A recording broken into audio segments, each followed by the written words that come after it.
Savings எப்படி வந்து league ஆகுது அப்படின்றத ஒரு சின்ன இதில் வந்து நீங்கள் வந்து பார்க்கலாம். நீங்கள் நிறையா வந்து இது மாதிரி சம்பாதிக்கிறீங்க. ஸோ யூகேல இருக்கீங்க, லண்டன், ஜெர்மனி, எங்கே வேணாலும் இருந்து சம்பாதிக்கிறீங்க. ஆனால் உங்களுக்கான ஸ்ட்ராங் டிசிப்ளின் வந்து தேவை. 30 to 40% உங்களால் சேவிக்க முடிஞ்சால் ரொம்ப ஒரு நல்ல விஷயம். அதே மாதிரி ரெகுலராக இந்தியாவுக்கு அந்த பணத்தை வந்து அனுப்புறீங்க. ஸோ ரெமிட்டன்ஸ் அப்படின்றது உங்களுடைய ஃபாரின் அக்கௌண்ட்ல இருந்து இந்தியாவுக்கு வந்து உங்களுடைய அப்பாவுக்கோ அம்மாவுக்கோ வந்து அனுப்புறது. ஸோ இதெல்லாம் பண்ணிட்டு இருந்தீங்க அப்படின்னா ரொம்ப ஒரு நல்ல விஷயங்க. ஆனால் நீங்கள் பண்ணக்கூடாதது பாருங்க இங்கே இருக்கு. உங்களுடைய பெரும்பாலான பணத்தை தூக்கிட்டு போய் உங்களுடைய சேவிங்ஸ் அக்கௌண்ட்ல வந்து வச்சுக்காதீங்க. அதுக்கு 3.3ல இருந்து 4% தான் உங்களுக்கு சேவிங்ஸ் அக்கௌண்ட்ல இன்ட்ரெஸ்ட் கொடுக்குறாங்க. நான் முன்னாடியே சொன்ன 6% என்பது இந்தியாவின் இன்ஃப்ளேஷன் ரேட். அப்போ நீங்க கொடுக்குற ஒரு ரூபாயும் சேவிங்ஸ் அக்கௌண்ட்ல வைக்கிறதுக்கும் 2% நீங்க வந்து பே பண்றீங்க. 100 ரூபாய்க்கு உங்களுக்கு 4 ரூபா அவங்க கொடுக்குறேன் அப்படின்றாங்க. ஆனா நீங்க என்ன பண்றீங்க? இன்ஃப்ளேஷன்ல உங்களோட மணி வேல்யூ டவுன் ஆகுது. நீங்க 2 ரூபா கொடுத்து கொடுத்து தான் அந்த 100 ரூபாயை வந்து சேவிங்ஸ் அக்கௌண்ட்ல இருந்து வச்சுக்கிறீங்க. ஸோ இது ஒரு மிகப்பெரிய தப்பு. நான் எடுத்து உடனே எனக்கு செலவு செய்யணும் அப்படின்ற தொகையை மட்டும் சேவிங்ஸ் அக்கௌண்ட்ல வச்சுக்கோங்க. தயவுசெய்து மிச்ச பணத்தை எல்லாம் வந்து சேவிங்ஸ் அக்கௌண்ட்ல வச்சுக்காதீங்க. அடுத்து எமர்ஜென்சி ஃபண்ட் இல்லாமல் இருக்கிறது. ஒரு ஃபாரின்ல நீங்கள் இருக்கீங்கன்னா கண்டிப்பாக உங்களுடைய வாழ்க்கை தரம் இந்தியாவில் உள்ளவங்களோட பெட்டராக தான் வந்து இருக்கும்.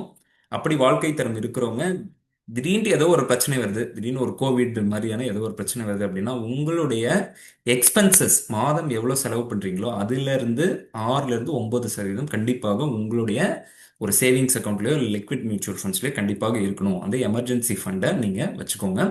உங்களுடைய சேவிங்ஸ் எக்ஸ்பென்ஸ் என்ன அப்படின்றது உங்களுக்கு தான் வந்து தெரியும். அதுல இருந்து 6 மாதத்துல இருந்து 9 மாதத்துக்கு என்ன எவ்வளவு எக்ஸ்பென்ஸ் ஆகுன்றதை பார்த்துக்கோங்க.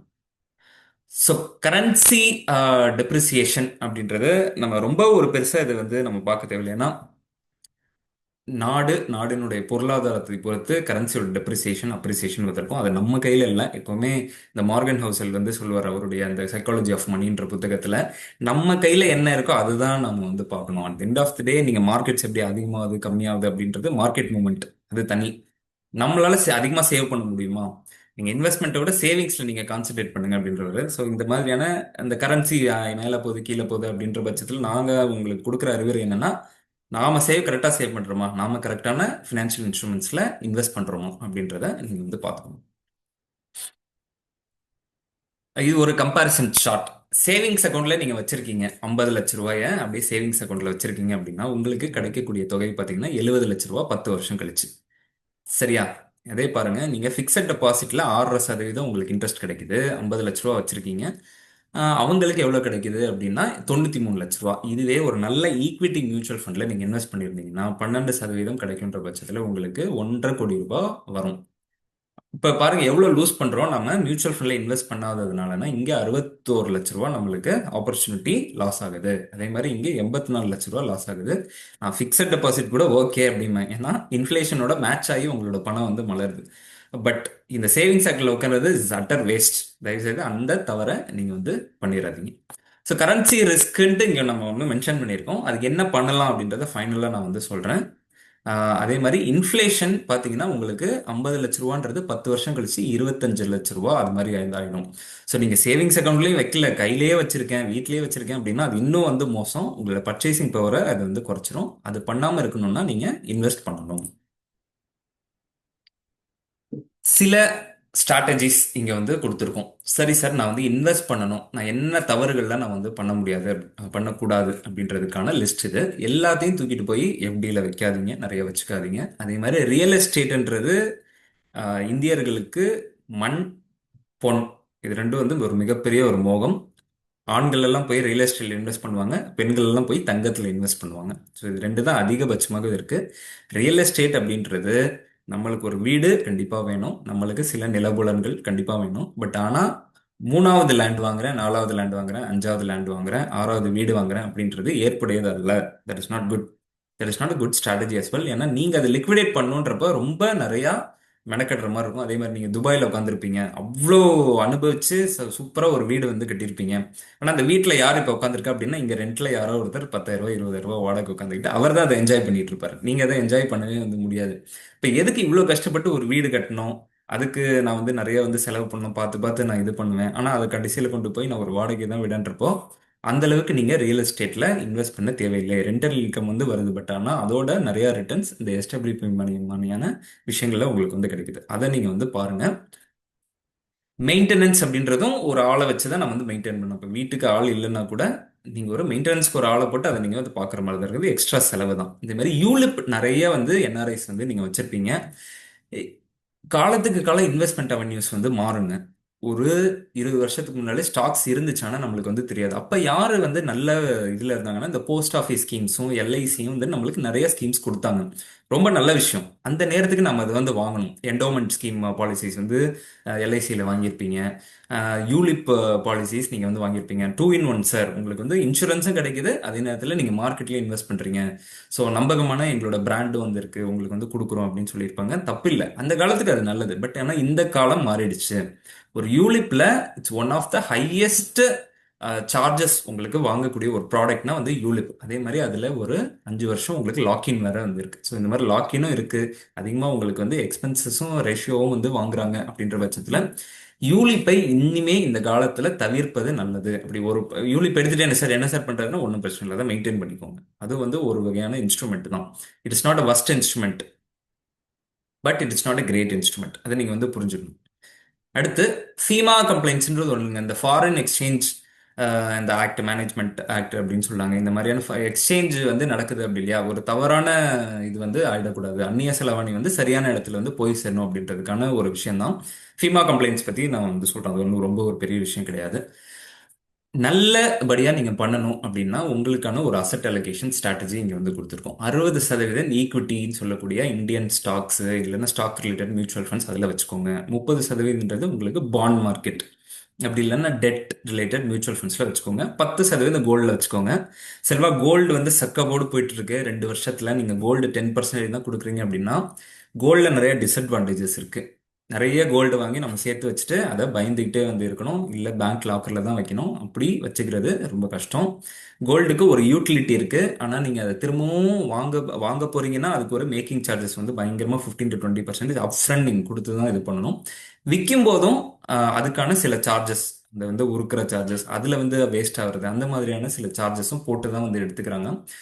ஸோ மோஸ்ட்லி ஒரு இன்வெஸ்ட்மெண்ட்டாக நீங்கள் கன்சிடர் பண்ணீங்க அப்படின்னா நீங்கள் கோல்டை அதிக அளவில் நீங்கள் வச்சுக்காத நல்லது. இல்லை எனக்கு கோல்டு வந்து என்னுடைய ஃபேவரட், நான் தனியாக வந்து ஒரு எமர்ஜென்சி ஃபண்டோ இதுவோ நான் நிறைய சேர்க்கணும்னு ஆசைப்படுறேன்னா கண்டிப்பாக வந்து வச்சுக்கோங்க. ஒரு ஸ்ட்ராட்டஜிசிக்காக கடந்த வந்து 10-20 வருஷத்தில் பார்த்தீங்கன்னா ஆண்டுக்காண்டு நம்மளுக்கு ஒரு ரெகுலர் வருமானம் கொடுத்ததுன்றது ஒரு ஸ்டாக்ஸோ ஒரு மியூச்சுவல் ஃபண்டோ தானே தவிர கோல்டு கிடையாது. கடந்த 20-25 வருஷமாக ஒரு 7-9% தான் வந்துகிட்டே இருந்துச்சு. திடீர்னு இந்த 2 வருஷத்துல பயங்கரமா கோல்டு ஏறி இருக்கு. அகைன் இது இந்த பபுள் வந்து பர்ஸ்ட் ஆகும். பர்ஸ்ட் ஆகி அதுக்கப்புறமேட்டு திரும்பவும் கோல்டு ஒரு நாமினலான ஒரு ரேட்டுக்கு வந்து மாறும். இப்போ கோல்டு வாங்கணும்னு நினச்சிங்கன்னா கண்டிப்பாக அக்குமுலேட் பண்ணுங்க. அந்த கோல்டுலேயே மொத்த பணத்தையும் போடாதீங்க. டைவர்சிஃபைடு ஈக்விட்டி மியூச்சுவல் ஃபண்ட்ஸ் ஒரு 12-18% தரக்கூடிய மியூச்சுவல் ஃபண்ட்ஸில் போடுவது உங்களுக்கான ஒரு நல்ல ஒரு அணுகுமுறையாக வந்து இருக்கும். அதே மாதிரி என்ஆர்இ என்ஆர்ஓ அக்கௌண்ட்ஸ் அதில் வந்து எதில் வச்சுக்கலாம், இந்த டபுள் டாக்ஸேஷன்லாம் சொல்கிறாங்க, அதில் எது பெட்டராக இருக்கும் அப்படின்றத பார்த்து நீங்கள் வந்து இன்வெஸ்ட் பண்ணணும். ஸோ அது எப்படின்றத நெக்ஸ்ட் நெக்ஸ்ட் பார்ப்போம். ரெண்டே விஷயம் தாங்க, என்ஆர்இ அக்கௌண்ட் என்ஆர்ஓ அக்கௌண்ட் அப்படின்ட்டு ஊரில் வேலை பார்க்குறவங்களுக்கு, அதாவது வெளிநாட்டில் வேலை பார்க்குறவங்களுக்கு வந்து சொல்கிறாங்க. நான் எதில் சார் காசை வச்சுக்கணும் அப்படின்னா இந்த என்ஆர்இ அக்கௌண்ட்டில் நீங்கள் காசை வச்சுக்கிறது தான் வந்து பெட்டர். அதற்கான முக்கியமான இது பார்த்தீங்கன்னா, துபாயில் வேலை பார்க்குறீங்க சார், அங்கேருந்து தான் எனக்கு சம்பளம் வருது, நான் எந்த அக்கௌண்ட்டில் வச்சுக்கணும், என்ஆர்ஐ அக்கௌண்ட்டுன்றது ஒன்று ஓப்பன் பண்ணி அதில் நீங்கள் உங்கள் பணத்தை போட்டு வைங்க. அதுக்கு it is completely tax free. ஏன்னா நீங்கள் வெளிநாட்டில் சம்பாதிக்கிறவங்களுக்கு இந்தியா உட்காந்து டேக்ஸ் போட்டுக்கிட்டு இருக்கக்கூடாது அப்படின்ற பாலிசி இந்தியா வச்சுருக்காங்க. ஸோ வெளிநாட்டில் பண்ணுங்க. அதே மாதிரி டேக்ஸ் ஃப்ரீயாக கொடுத்தா தான் நீங்கள் இந்தியாவில் வந்து அதை இன்வெஸ்ட் பண்ணுவீங்க. நீங்கள் அங்கேயே டேக்ஸையும் பிடிச்சிட்டிங்கன்னா நான் எதுக்கு உங்களுக்கு வந்து இன்வெஸ்ட் பண்ணேன்? ஏன்னா இன்னும் அந்நிய செலவணியை எடுத்துகிட்டு வரணுன்றது இந்தியாவுடைய கொள்கை. அதனால உங்களுக்கு டேக்ஸ் எல்லாம் ஃப்ரீ பண்ணி வச்சுருக்காங்க. ஸோ என்ஆர்ஐ அக்கௌண்ட் யூஸ் பண்ணுங்க.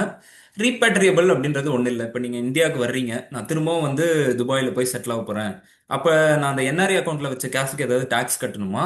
திரும்பவும் நான் வந்து ஊரில் போய் செலவு பண்ணலாம் அப்படின்னா இட்ஸ் 100% டேக்ஸ் ஃப்ரீ, ரீபேட்ரியபிள் அப்படின்னு சொல்லுவாங்க. நீங்கள் திரும்பவும் வந்து துபாய்க்கு சிங்கப்பூருக்கு எங்கே வேணாலும் அந்த பணத்தை எடுத்துகிட்டு போகலாம். இது எதுக்கு ரொம்ப நல்லது அப்படின்னா சேவிங்ஸு, எஸ்ஐபி இன்வெஸ்ட்மெண்ட் அந்த மாதிரியான விஷயங்களை என்ஆர்இ அக்கௌண்ட்ல இருந்து பண்ணுவது தான் நல்லது. சில பேர் ஃபர்ஸ்டே கேட்டிருந்தாங்க என்ஆர்இ என்ஆர்ஓ பற்றி சொல்லுங்கன்ட்டு. இதுதாங்க மோஸ்ட்லி 99% என்ஆர்இ அக்கௌண்ட்ல நீங்கள் துபாய், மலேசியா மாதிரியான ஊர்ல இருந்து சம்பாதிக்கிற விஷயங்களை என்ஆர்ஐ அக்கௌண்ட்ல வச்சுக்கிறது தான் நல்லது. அடுத்து என்ஆர்ஓ அக்கௌண்ட்ன்றது நான் ரெசிடென்ட் ஆர்டினரி அக்கௌண்ட். இது நீங்க இந்தியாவில் சில ரெண்டல் இன்கம் வரும்.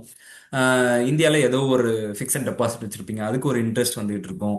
அதெல்லாம் வந்து நீங்க என்ஆர்ஓ அக்கௌண்ட்ல தான் வச்சுக்கணும். அதை என்ஆர்ஐ அக்கௌண்ட்ல வச்சுக்கூடாது. ஃபாரின்ல இருந்து சில சம்பாதிக்கிறது என்ஆர்இ, இந்தியால இருந்து வர சம்பாதியத்தை என்ஆர்ஓ அக்கௌண்ட்ல தான் வந்து வச்சுக்கணும். இதுக்கு டாக்ஸ் கண்டிப்பா பிடிப்பாங்க. உங்களுடைய tax slab, income tax slab என்னவோ அந்த ஸ்லாபுக்கு கண்டிப்பா பிடிப்பாங்க.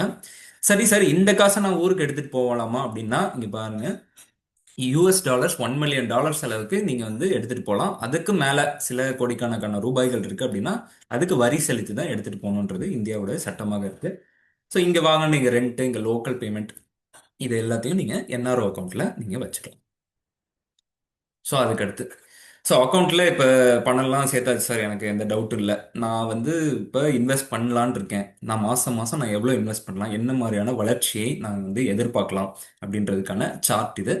இப்போ உங்களால் மாதம் மாதம் 50,000 ரூபாய் சிஸ்டமேட்டிக் இன்வெஸ்ட்மெண்ட் பிளான்னு சொல்லக்கூடிய மாதாந்திர இந்த இன்வெஸ்ட்மெண்ட் திட்டத்தில் நீங்கள் வந்து போடுறீங்க அப்படின்னா 20 வருஷத்தில் பாருங்கள் 12% உங்களுக்கு ஆண்டுக்காண்டு வளர்ச்சி, காம்பவுண்டட் ஆனுவல் growth கொடுச்சு அப்படின்னா 4.99 crores வரும்.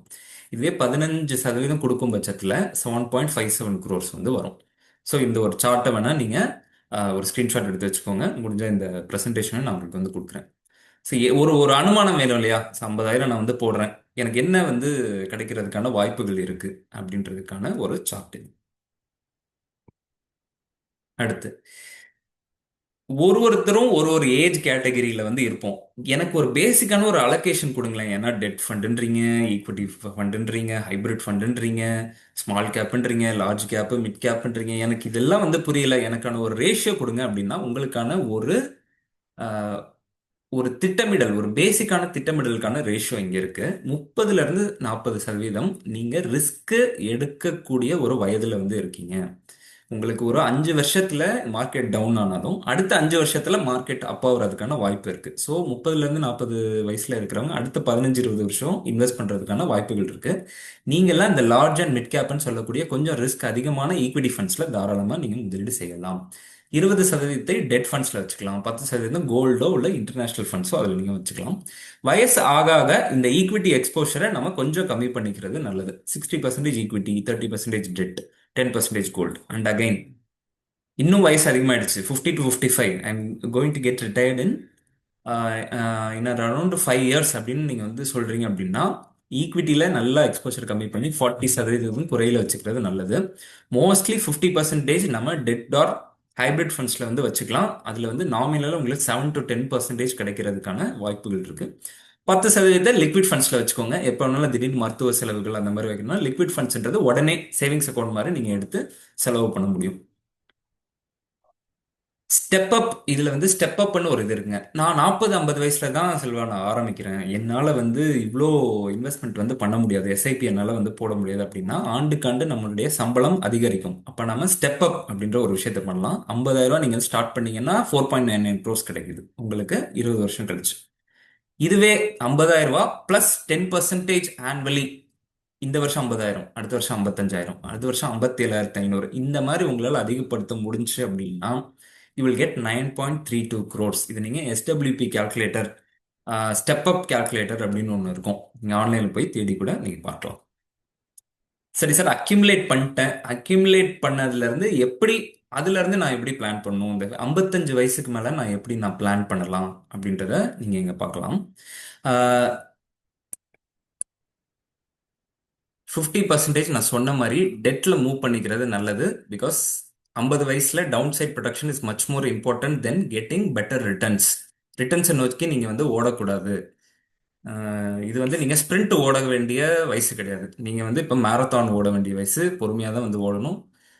வாக்கிங் போக வேண்டிய வயசு. அதனால மொத்தத்தையும் தூக்கிட்டு போய் ஈக்விட்டி ஃபண்ட்ஸில் தயவு செஞ்சு வைக்காதீங்க, அந்த ட்ராப்ல வந்து மாட்டாதீங்க. ஏற்கனவே இப்போ எஸ்ஐபிலாம் பண்ணிட்டு இருக்கீங்க அப்படின்னா எஸ்ஐபி ஸ்டாப் பண்ணிட்டு இருக்கிறதுல இருந்து எப்படி பண்ணலாம் அப்படின்றத, ஏற்கனவே இன்வெஸ்ட் பண்ணதுலேருந்து எப்படி வித்ட்ரா பண்ணலாம் அப்படின்றதுக்கான பிளான் வந்து பண்ணுங்க.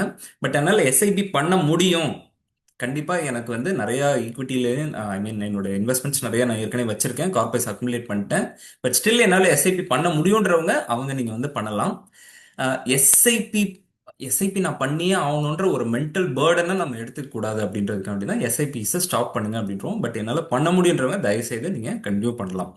ஸோ நீங்கள் எவ்வளோ வந்து வித்ட்ரா பண்ணலாம் அப்படின்றதுக்கான ஒரு ரொம்ப முக்கியமான ஒரு ரூல், இதை எழுதி வச்சுக்கோங்க தயவுசெய்து. 4% ரூல், 4 to 6%. இப்போ ஃபார் எக்ஸாம்பிள் 1 கோடி ரூபாய் நீங்கள் வந்து கார்பஸாக சேர்த்துருக்கீங்க. இந்த 1 கோடி ரூபாயிலிருந்து 4%, 4 லட்ச ரூபாயிலிருந்து 6 லட்ச ரூபாய் வருஷத்துக்கு வித்ட்ரா பண்ணலாம். நல்லா ஞாபகம் வச்சுக்கோங்க. 1 கோடி ரூபாய் கார்பஸ் வச்சிருக்கீங்கன்னா 4 to 6% மினிமம் 4 லட்ச ரூபாய் வருஷத்துக்கு நீங்க வந்து பண்ணலாம். அப்படின்ற பட்சத்தில் கிட்டத்தட்ட ஒரு 35,000 ரூபாய் உங்களுக்கு வந்து மாசம் மாசம் ஒரு தொகையாக வந்து கிடைக்கும். அதை நீங்க ஞாபகம் வச்சுக்கோங்க. ரிமைனிங் கார்பஸை நம்ம வந்து வளர விட வேண்டும். அதுக்காண்டி தான் சொல்றோம். எல்லாருமே வந்து சில பேர் 10%, 12% எடுத்தீங்கன்னா உங்களுக்கு ரிஸ்க் ஆஃப் இன்ஃப்ளேஷன் ஒரு சைடு 6% அது வந்து வருது.